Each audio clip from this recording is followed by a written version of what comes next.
Bienvenidos de nuevo al capítulo 3 de la biología de la homosexualidad. Soy Diego López Alonso. La teoría neuroendocrina prenatal ha sido probada en animales no humanos experimentalmente, de manera que está aceptada como válida para todos los mamíferos excepto para el ser humano. De tratarse de cualquier otro carácter no relacionado con la conducta humana, la evidencia acumulada en los experimentos con otros animales posiblemente hubiese sido más que suficiente para considerar sólidamente probada la teoría neuroendocrina prenatal. Pero al tratarse de la conducta humana, los estándares científicos se elevan y no bastan los resultados experimentales con otros animales, sino que se exigen evidencias similares en humanos.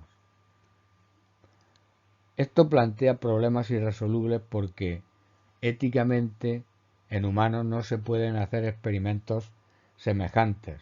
No se puede, por ejemplo, manipular los niveles hormonales, extirpar glándulas endocrinas, etc. De modo que en humanos tenemos que limitarnos a observar fenómenos naturales o accidentes ocurridos que hacen el papel de los experimentos planificados que no se pueden hacer.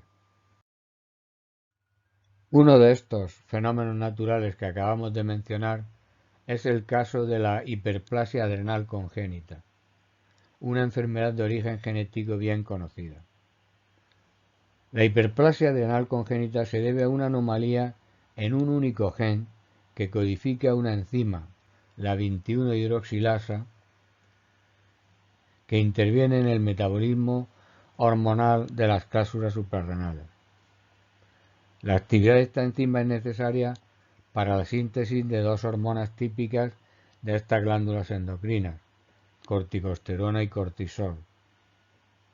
El gen normal da lugar a la producción de una enzima normal activa y al funcionamiento normal del metabolismo endocrino en las cápsulas suprarrenales. El gen anormal, en cambio, no produce la enzima o bien produce una enzima defectuosa inactiva.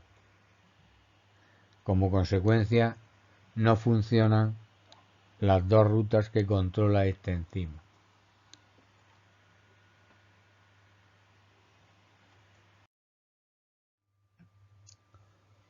Como hemos visto, los individuos con hiperplasia adrenal congénita carecen de la actividad 21-hidroxilasa.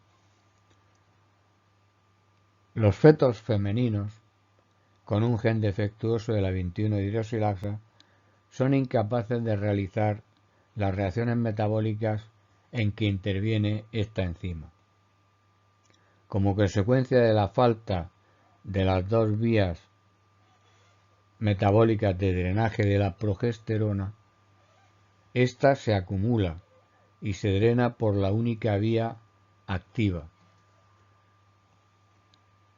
provocando un aumento de todos los productos de esta ruta metabólica, entre otros la testosterona y la dihidrotestosterona. Como consecuencia de la hiperplasia adrenal congénita en niñas, cuando nacen estas niñas presentan una masculinización parcial de los genitales femeninos con un desarrollo excesivo del clítoris especialmente. Al mismo tiempo también se observa que la población femenina con hiperplasia adrenal congénita presenta una incidencia de lesbianismo superior a la población normal. En la forma ligera de la enfermedad alcanza una proporción del 29%, que supone 12 veces más que en una población normal, y la forma severa de la enfermedad alcanza hasta el 41% de lesbianismo, con 16 veces más de proporción de lesbianas. La hipótesis neuroendocrina puede dar cuenta sencillamente de las consecuencias observadas en la hiperplasia adrenal congénita. En este esquema representamos el desarrollo de un feto femenino con hiperplasia adrenal congénita. Como hemos visto, sabemos que hay un incremento en la producción de dihidrotestosterona y de testosterona en estos fetos, una sobreproducción inesperada fruto de la enfermedad. Esto da lugar a que el exceso de dihidrotestosterona y de testosterona a que se provoque una masculinización genital parcial, que normalmente se corrige mediante cirugía, y una masculinización cerebral más o menos importante según la severidad de la hiperplasia adrenal congénita. La mayor incidencia de homosexualidad femenina se explica, como hemos visto, por el exceso de hormonas sexuales masculinas durante el desarrollo embrionario. La gradación se debe también a la diferente severidad en la hiperplasia adrenal congénita. La hipótesis sociocultural no puede explicar la mayor incidencia de la homosexualidad femenina, ni tampoco puede explicar la gradación de la incidencia. La homosexualidad femenina se produce además pese a imponer una educación tipo femenina, es decir, que invalida de nuevo la hipótesis sociocultural. Y el hecho de que más de la mitad de las niñas con hiperplasia adrenal congénita severa no sean lesbianas indica que desconocemos prácticamente todos los mecanismos biológicos implicados en la orientación sexual, puesto que no somos capaces de proponer una explicación para estos casos. Posiblemente la carga genética aportada por los dos cromosomas X tengan parte en una posible explicación.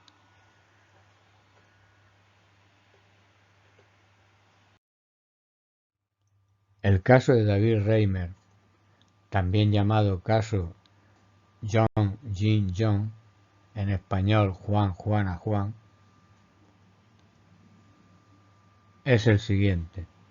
Un niño gemelo operado de fimosis con 8 días de edad.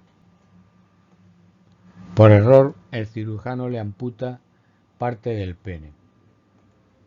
Se estudia cómo corregir el error y se decide, aconsejados los padres por un prestigioso endocrinólogo, John Money, huir hacia adelante. Se le extirpan los genitales masculinos.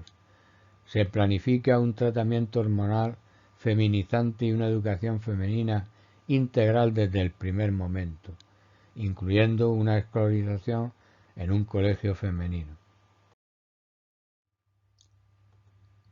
La niña se empeña en jugar con los juguetes de su hermano gemelo y prefiere juegos de niños más físicos y violentos. Se obstina en la unidad de pie provocando la extrañeza y la burla de sus compañeras de colegio, no conformidad de género. Llegada a la pubertad muestra atracción sexual por sus compañeras femeninas y un rechazo frontal de su rol sexual femenino. Tras haber amenazado con suicidarse varias veces, deciden reasignarlo al sexo masculino. Con 14 años, David Reimer es reoperado del sexo, reconstruyéndole unos genitales masculinos, reanuda su vida como muchacho y llega a casarse. En 2008 se suicidó. Las enseñanzas que podemos extraer del caso John Jean John son que la orientación sexual resiste a la educación femenina forzada, a las inyecciones de estrógenos y a las presiones del entorno social. La orientación sexual no responde simplemente a un balance hormonal establecido después del nacimiento, sino que es innata, biológicamente determinada desde antes de nacer. En otro orden de cosas nos enseña que los científicos podemos ser muy soberbios y creernos que podemos hacer cosas que están fuera de nuestro alcance o interpretar los datos a nuestra conveniencia. John Money siempre ha sostenido que el caso Reimer había sido un éxito completo. Existen unos cuantos casos similares al anterior que están también bien documentados. Todos los recién nacidos eran niños con malformaciones en el pene o con estrofia cloacal, que necesitaban una reconstrucción quirúrgica de los genitales. Los médicos de entonces, convencidos de que lo más conveniente era reasignar los niños al sexo femenino, convirtiéndolos en niñas, lo hicieron de esa manera. Ninguno de los casos tenía asociada ninguna anomalía prenatal en las hormonas sexuales masculinas. En todos los casos, la orientación sexual fue predominante o exclusivamente hacia las mujeres, lo esperado para fetos masculinos. Pese a haber sido criadas y educadas como mujeres, la orientación sexual prenatal se mantuvo inalterada frente a la educación y los tratamientos hormonales recibidos. De acuerdo con la teoría neuroendocrina prenatal, los cerebros de todos los sujetos estaban adecuadamente masculinizados por la acción de los andrógenos durante la gestación. Luego, su orientación sexual correspondiente era ginefílica hacia las mujeres, y así fue en todos los casos. A pesar de la socialización femenina y de la reconstrucción quirúrgica de un sexo femenino, el experimento fracasó completamente en todos los casos en conseguir una orientación sexual androfílica hacia los hombres, lo que significó una completa refutación de la hipótesis sociocultural.